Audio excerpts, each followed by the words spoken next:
para bosku, terima kasih ya masih setia bersama channel Lingkaran Hitam. Kali ini kita akan membahas tentang sejarah panjat pinang yang ternyata sudah ada sejak zaman penjajahan. Siapakah yang menciptakan permainan panjat pinang tersebut? Agar tidak berlama-lama lagi, mari kita langsung masuk ke bahasannya. Semoga konten ini bermanfaat dan bisa menginspirasi bagi kita semua. Panjat pinang adalah perlombaan yang dilakukan dengan memanjat pohon pinang atau pohon lainnya yang sudah dikuliti dan diberi cairan pelicin untuk memperebutkan barang-barang yang digantungkan di atasnya. Biasanya diadakan untuk memperingati Hari Kemerdekaan Indonesia.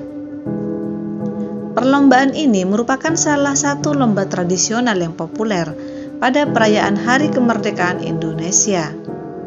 Konon, panjat pinang berasal dari zaman penjajahan Belanda dulu. Lomba panjat pinang diadakan oleh orang Belanda jika sedang mengadakan acara besar seperti hajatan, pernikahan, dan lain-lain. Yang mengikuti lomba ini adalah orang-orang pribumi. Dalam perlombaan tersebut biasanya akan diikuti oleh beberapa orang yang tergabung dalam tim. Setiap tim harus bekerja sama, memanjat batang pohon pinang yang licin untuk sampai puncak dan mengambil beberapa hadiah yang telah disiapkan. Karena perlombaan ini terbilang cukup sulit dan membutuhkan tenaga yang sangat kuat, biasanya hanya diikuti oleh para peserta laki-laki. Pasalnya, untuk sampai ke puncak pohon pinang, seseorang harus menginjak bahu beberapa teman setimnya, seolah-olah seperti tangga. Dalam permainannya, tak jarang mereka harus terjatuh. Lomba yang merupakan aktivitas identik dalam setiap perayaan HUT RI itu rupanya memiliki histori yang cukup panjang. Nyatanya, lomba panjat pinang merupakan warisan permainan yang telah ada sejak masa penjajahan Belanda. Saat itu, bangsa Belanda menggunakan panjat pinang sebagai hiburan pada acara perayaan-perayaan penting, seperti pesta pernikahan, ulang tahun orang-orang kenamaan, dan perayaan penting lainnya. Cara permainannya pun sama seperti saat ini, di mana batang pohon pinang dilumuri minyak agar sulit untuk dipanjat. Lalu, sekelompok orang harus bisa memanjat untuk mendapatkan hadiah di puncak pohon pinang tersebut. Di puncak sudah tergantung hadiah-hadiah yang menarik. Dahulu, hadiah-hadiah tersebut berupa barang-barang pokok, seperti beras, tepung, pakaian, dan lainnya.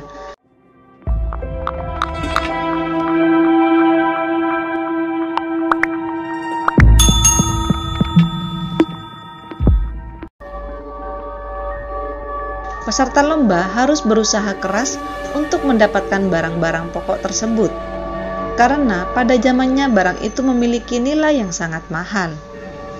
Jika saat ini panjat pinang dilakukan untuk memeriahkan peringatan Hari Kemerdekaan Indonesia, pada zaman kolonial, panjat pinang dilakukan sebagai hiburan untuk memperingati ulang tahun Ratu Belanda, Wilhelmina Helena Pauline Maria van Oranje-Nassau. Wilhelmina adalah ahli waris mahkota kerajaan Belanda. Uniknya, jika saat ini panjat pinang dilakukan setiap tanggal 17 Agustus, dahulu panjat pinang dilakukan setiap tanggal 31 Agustus, yang merupakan hari ulang tahun Sang Ratu. Kala itu, perayaan ulang tahun Ratu merupakan acara besar yang dirayakan keluarga, kolega, kalangan bangsawan dan koloni-koloni Belanda di belahan dunia lain. Oleh karena itu, pada perayaan ulang tahunnya selalu dihadirkan hiburan panjat pinang yang sampai saat ini masih menjadi tradisi perlombaan di Indonesia. Pada zaman kolonial, peserta lomba panjat pinang adalah rakyat pribumi, sedangkan orang-orang Belanda hanyalah sebagai penonton. Orang-orang pribumi yang berusaha dengan susah payah saling injak-menginjak temannya untuk berusaha mendapatkan hadiah berupa barang-barang pokok yang saat itu bernilai tinggi, menggambarkan bahwa saat itu masyarakat Indonesia miskin. Sedangkan orang-orang Belanda hanya menonton yang menurut mereka itu adalah pertunjukan yang menarik. Pertunjukan rakyat pribumi yang melakukan panjat pinang hingga terjatuh, terinjak-injak, dan kesulitan menjadi hiburan tersendiri bagi orang-orang Belanda.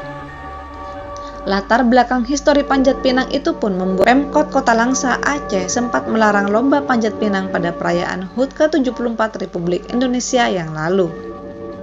Larangan tersebut tertuang dalam Surat Instruksi Wali Kota Langsa bernomor 450 2381/2019 tentang peringatan HUT ke-74 kemerdekaan Republik Indonesia tahun 2019. Namun terlepas dari sejarahnya yang panjang dan terkait hal-hal negatif, perlombaan Panjat Pinang dinilai memiliki makna filosofis tersendiri. Panjat Pinang dinilai mengajarkan makna untuk berjuang, mencapai kemerdekaan. Kegiatan bergu ini juga dinilai dapat melatih kerjasama, kecerdikan, dan saling menopang antar pemain.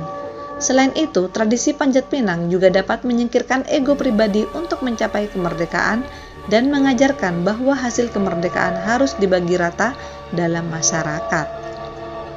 Banyak orang menganggap bahwa Panjat Pinang hanya membawa kenangan buruk di masa penjajahan, masa-masa di mana kita, bangsa Indonesia, ditindas dan ditertawakan oleh bangsa lain. Ada juga yang menilai bahwa Panjat Pinang sebenarnya mengukuhkan strata sosial yang ada di masyarakat. Namun, tidak sedikit yang menilai bahwa Panjat Pinang diadakan untuk meneladani perjuangan bangsa Indonesia melawan penjajah. Selain itu, ada beberapa nilai yang bisa diambil, yaitu kerjasama, semangat, dan pantang menyerah untuk meraih sesuatu.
Saya